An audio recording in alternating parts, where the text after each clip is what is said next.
Pois.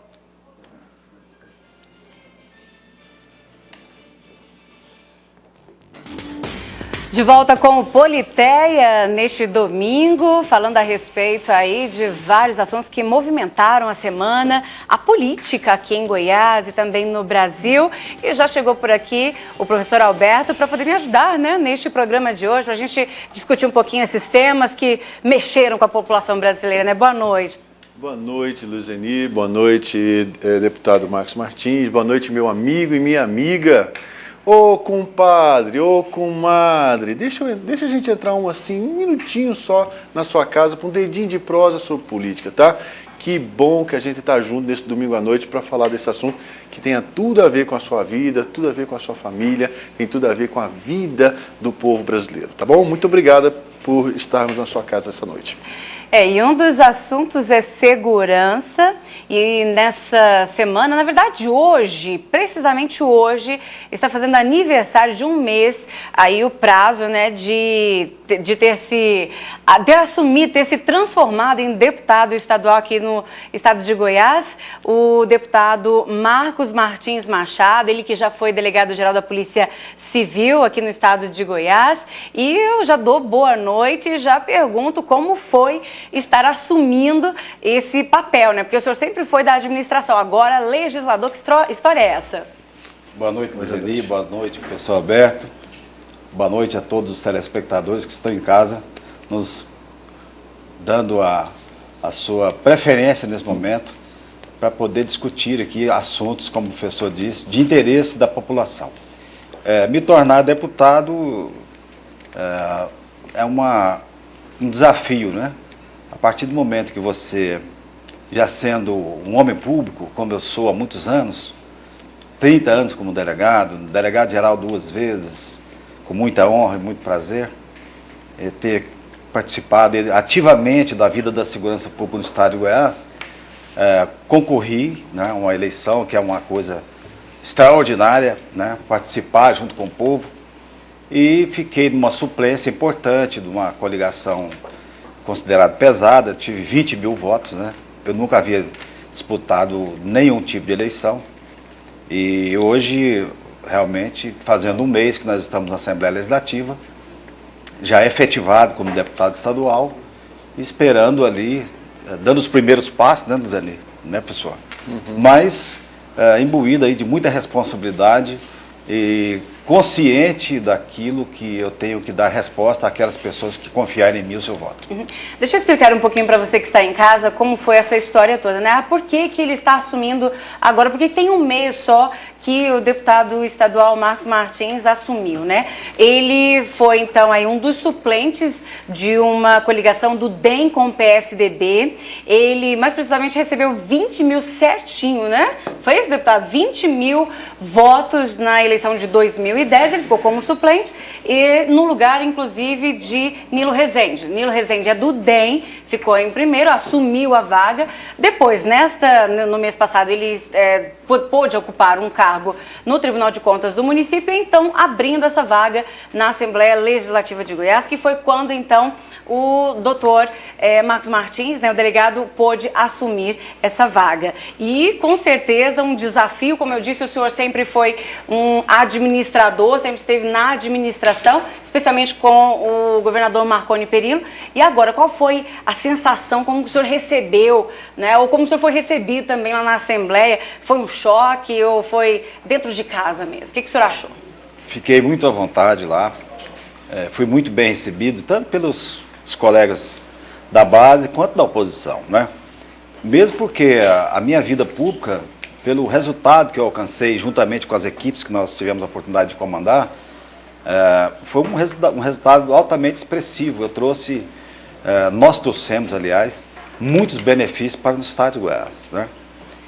O estado investiu no homem Marcos Martins, no delegado Marcos Martins, e que soube trazer as coisas importantes para a área da segurança pública e que culminaram aí com resultados bons. Quando eu chego à Assembleia, eu fui saudado lá, tanto pelos colegas, como eu disse, de todos os partidos, e de uma forma muito respeitosa, como é a forma que eu também gosto de tratar as pessoas, né?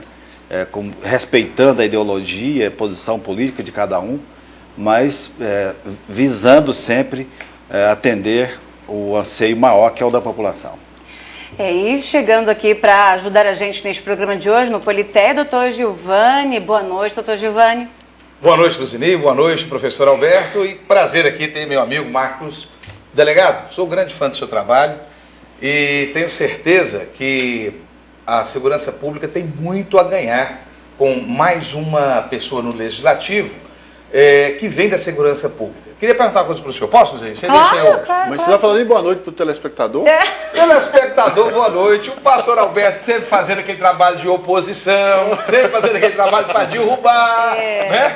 Ele não podia esperar para sair. Eu aqui queria dizer, Fábio, que eu cumpri a promessa. Você falou assim, Giovanni, eu quero você lá on time. Fala, Maurício, eu estou aqui on time.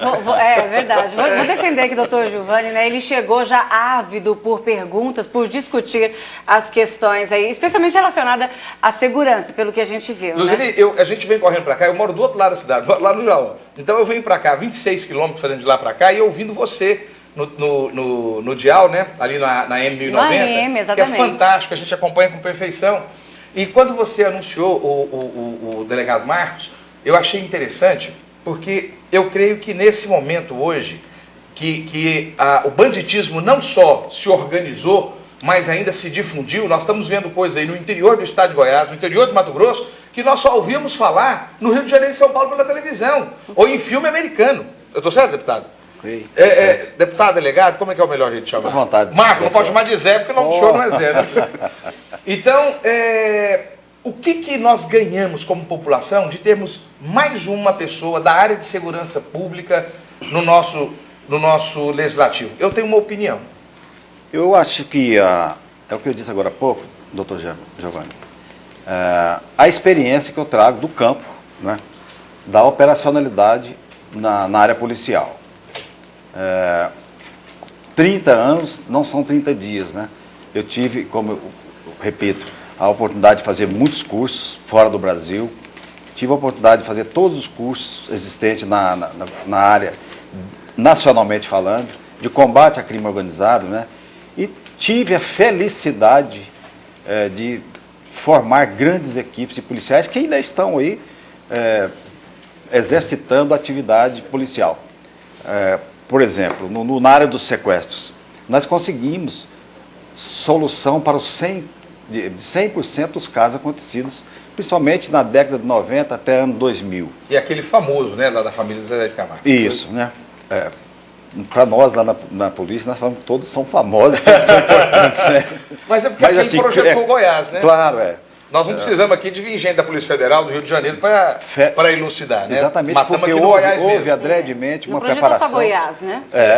Então nós saímos da mídia negativa, vamos assim dizer, e nos tornamos respeitados no Brasil com o resultado. Depois veio uma outra fase de assaltos a banco, né? O governador Marconi nos chamou, eu já estava na direção geral da polícia, e focamos no sentido de que as quadrilhas que estavam se sentindo à vontade em Goiás fossem pelo menos incomodadas, né?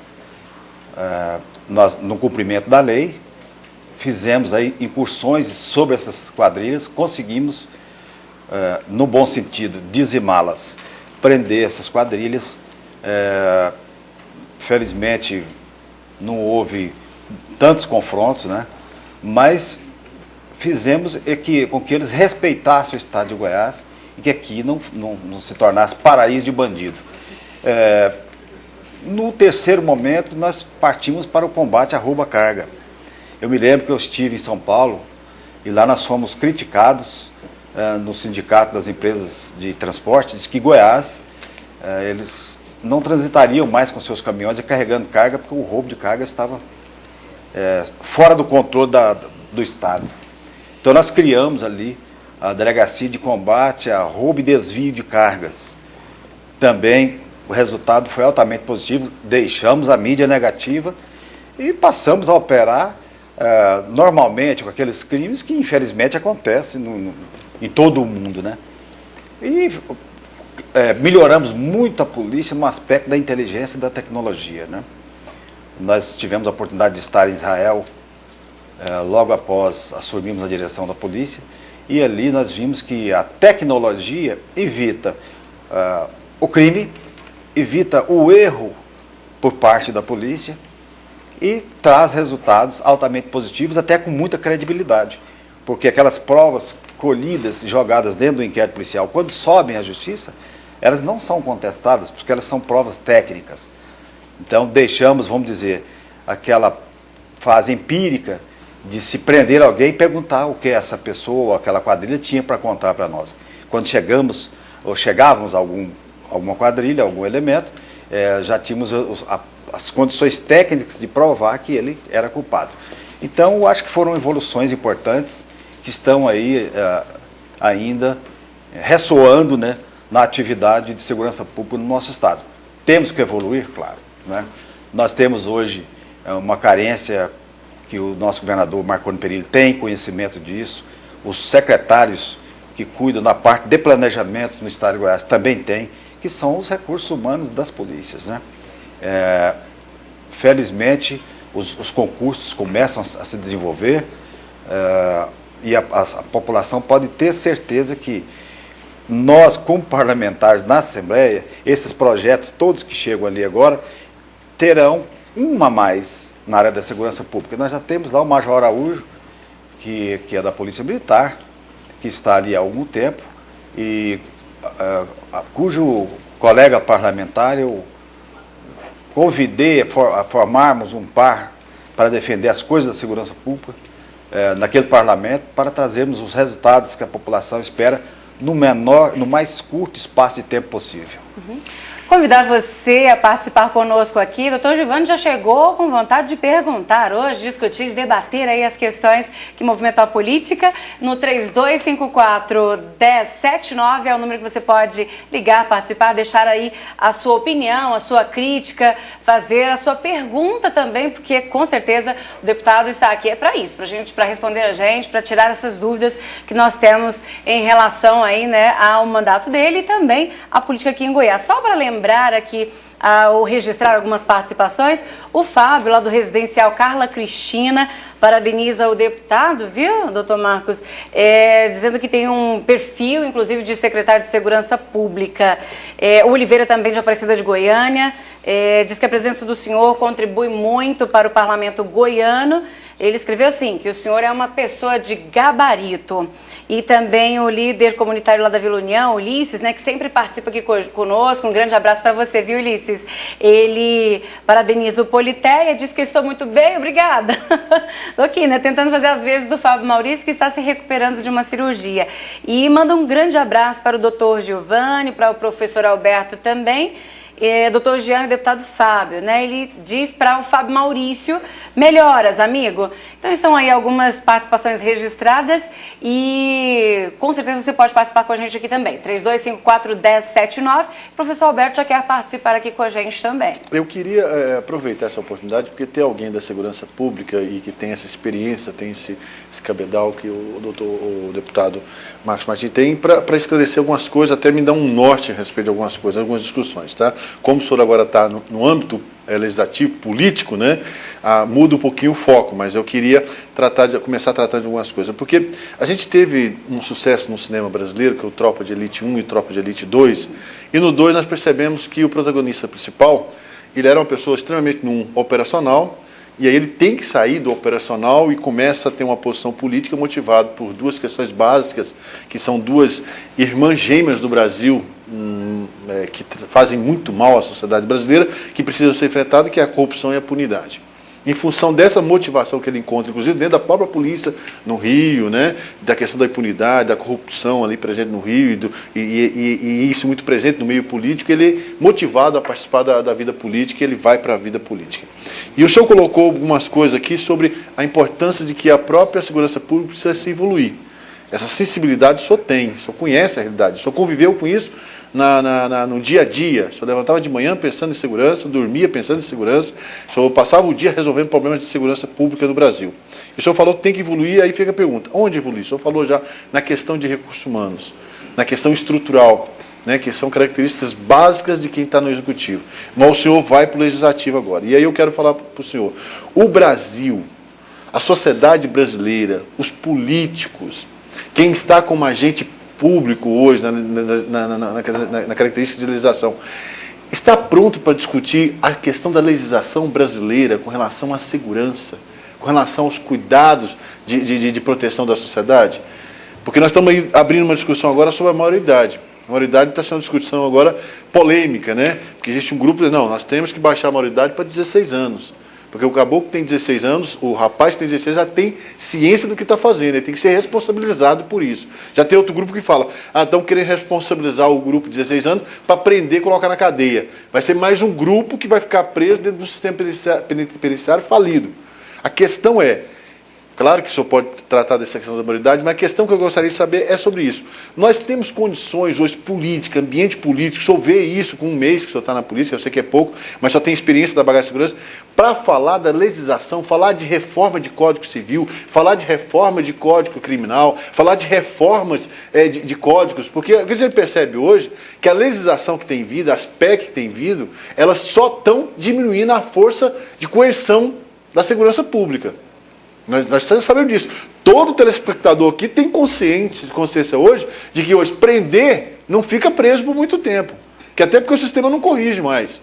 Né? Então o senhor sente que o Brasil tem condições, agora como membro do Legislativo, para discutir questões sobre segurança da cidadã, resolver, tentar tratar desse assunto de forma direta, franca mesmo? O senhor vê essa possibilidade no Brasil, caminhar para esse sentido?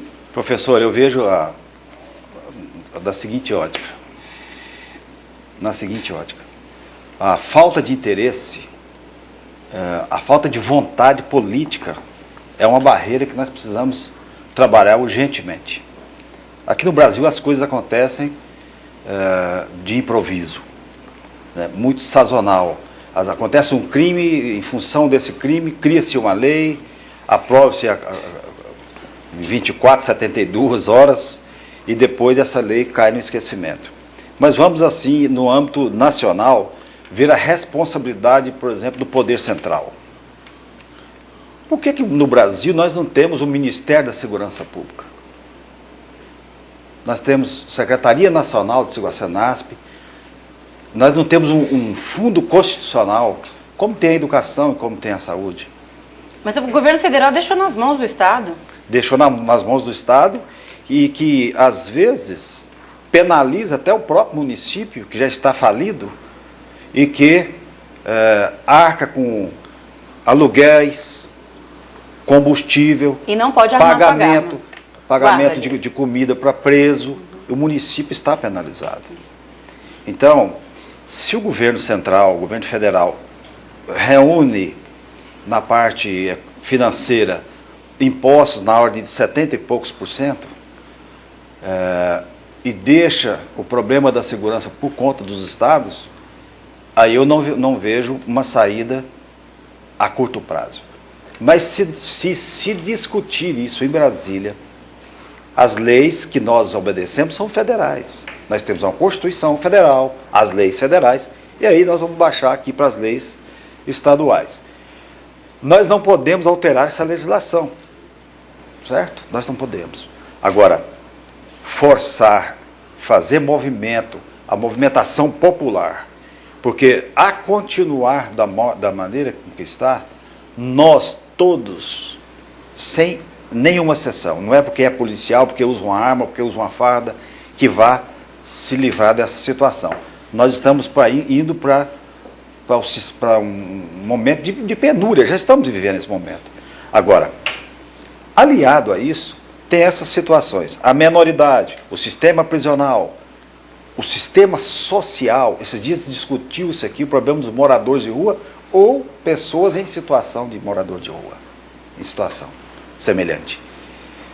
Houve uma incursão do governo federal, através da ministra Maria do Rosário, secretária nacional dos Direitos Humanos, que queria federalizar os crimes que estariam acontecendo aqui em Goiás, querendo jogar a segurança pública do Estado em nível zero de competência. Eu, até num pronunciamento, repudiei de forma incisiva de que isso estava mais para o campo político do que para o campo das discussões democráticas. Por quê? Comprovadamente, nós temos números, não só da polícia, mas do próprio Ministério Público que acompanha o trabalho policial, de que esses crimes não têm nada a ver com grupo de extermínio. Pode haver 1, 2, 3 mortes que ainda estão em apuração, praticado por 1 ou 2 do mesmo segmento. Está em apuração, vamos aguardar a apuração. Mas os outros, dos 31 ocorridos, não teve nenhum vínculo. E nós, do Estado de Goiás, pagamos um preço, talvez por ser administrado por um governador da oposição, de que a polícia de Goiás, a segurança pública de Goiás não estava agindo. Então, essas vontades, elas têm que sobrepujar o problema do idealismo e do momento político que cada um vivencia. Nós temos que olhar a coisa como um todo.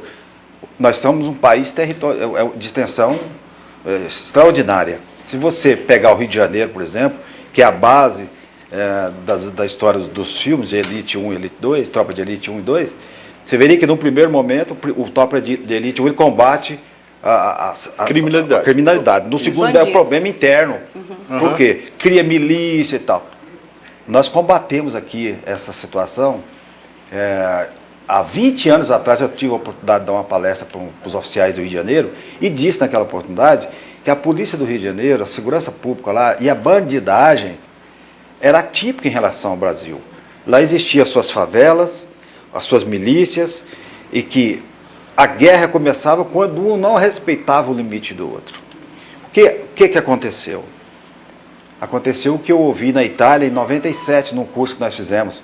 Se o Brasil não correr agora, daqui 10 anos, em 97, vocês não são só um país que a droga para e depois segue para outros rumos. Vocês vão ser o maior consumidor de droga do mundo. Mas, deputado, deixa eu só cortar o senhor me perdoa só um comentário, dentro daquilo que o Alberto perguntou, mas agora o senhor vai estar, por exemplo, o senhor estará até ainda esse ano discutindo o orçamento para o ano que vem, é isso? Isso. E quando o senhor estiver discutindo o orçamento, o senhor vai ter uma margem para poder, inclusive, pedir verba.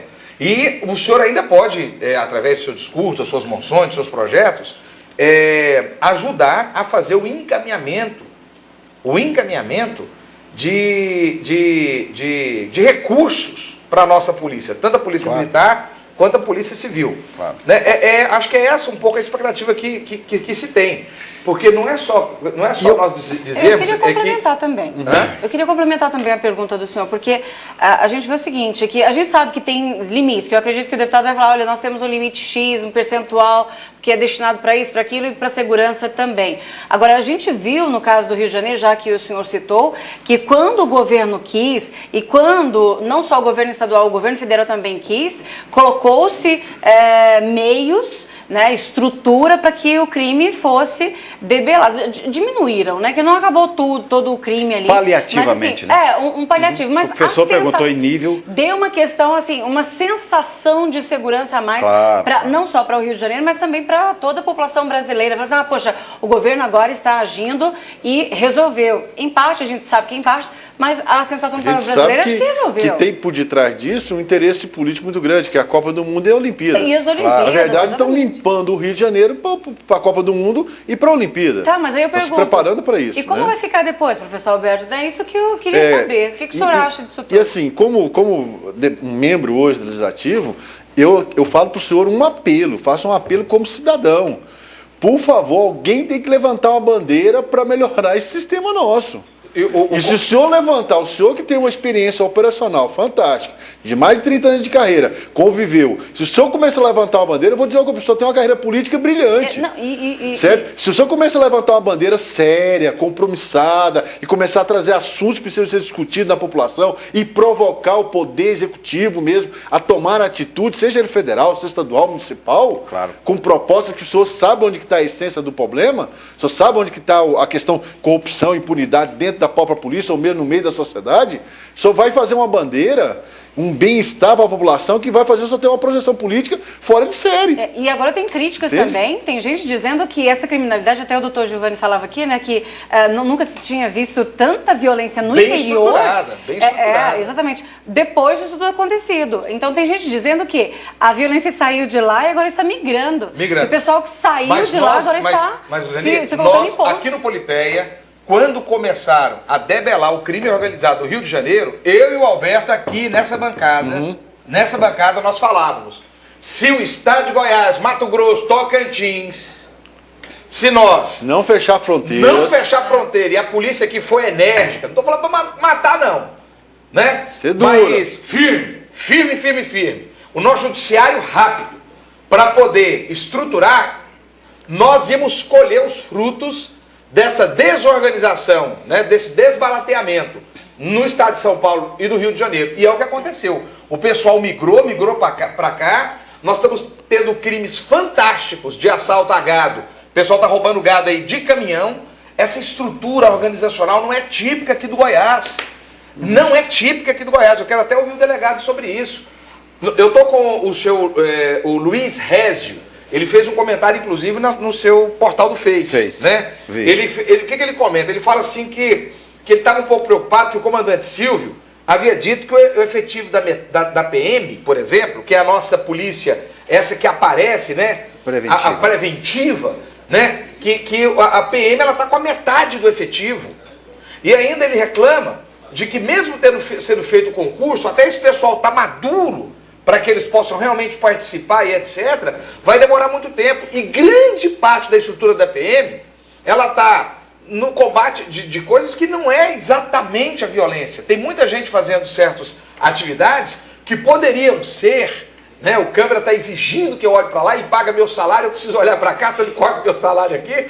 Então, o que acontece? Que muita gente está fazendo o serviço da PM que poderia ser feito, por exemplo, em escola militar, batalhão florestal e etc., que poderia ser terceirizado, poderia estar com a mente comandada pela PM, mas poderia estar com estrutura privada. Algo aqui que o deputado colocou, que é algo que tem que se colocar uma indagação. Hoje está se formando a Guarda Civil Municipal para começar a ocupar um espaço sem recurso. Mais uma vez, está se criando uma história, está colocando um peso em cima do município. Bota um peso em cima do município que está como o delegado falido. E o município não tem verba para isso. Nós estamos voltando a discutir um assunto, nós estamos falando várias vezes aqui. Se não tiver uma discussão sobre pacto federativo desse país, sério, gente para levantar a bandeira no Congresso Nacional e falar, opa, o Estado Federal que arrecada 70% dos impostos vai ter que assumir compromisso de 70% das despesas que tem com o cidadão. Não adianta ficar criando aí estrutura, entregando para Estado, para município, tomar conta e sustentar, que não vai dar conta. Claro. Guarda Municipal, isso para mim soa como uma agressividade, uma incompetência do governo federal com as políticas de segurança. Não, eu concordo, só um pouquinho, Alberto. Certo? Eu concordo sem com a recurso, filosofia. Com a ideia boa, agora sem recurso. Polícia Metropolitana, não é? Polícia Metropolitana, Guarda Municipal. Essas discussões eu concordo plenamente. O problema que eu não concordo é que elas sejam feitas em separado. Por que é que você tem especialista de médico, quando você vai para médico, chega um determinado momento em que você vai tratar com idoso, né? Geriatra. Por quê? Porque todo funcionamento orgânico da pessoa, depois de uma certa idade, eu tô com 45 anos, eu quero chegar um seu idoso organizado. Então, com 45 anos, eu já estou indo no geriatra. Por quê? Eu quero organizar todo o meu interior para que eu chegue com saúde. Não está acontecendo isso com a nossa segurança pública. A Polícia Federal puxa para um lado, a Polícia Militar para outro, a Polícia Civil para outro. Agora está estruturando a Polícia Civil. Não, Polícia Civil não, a Polícia Municipal. E ainda tem um exército de segurança privada. O Marcos também tem condição de falar isso para nós aqui. E muitos deles sem qualificação. Quantos crimes estão acontecendo aí por pessoas que são da segurança privada? Minha pergunta é a seguinte: Isso tem conserto? E agora vou pedir para o senhor esperar. Só um segundinho, porque nós vamos ter que fazer um break. Vou deixar você curioso com relação à resposta do Dr. Marcos. Enquanto isso, viu que o assunto é polêmico. E ainda tem a política nacional, política municipal, política estadual. Exatamente. É muita coisa. Vou deixar então essa pergunta do Dr. Giovanni para depois do bloco comercial. E você fique aí aguardando, porque eu tenho certeza que o assunto ainda vai gerar muito pano para manga hoje aqui no Politeia. Já já a gente volta.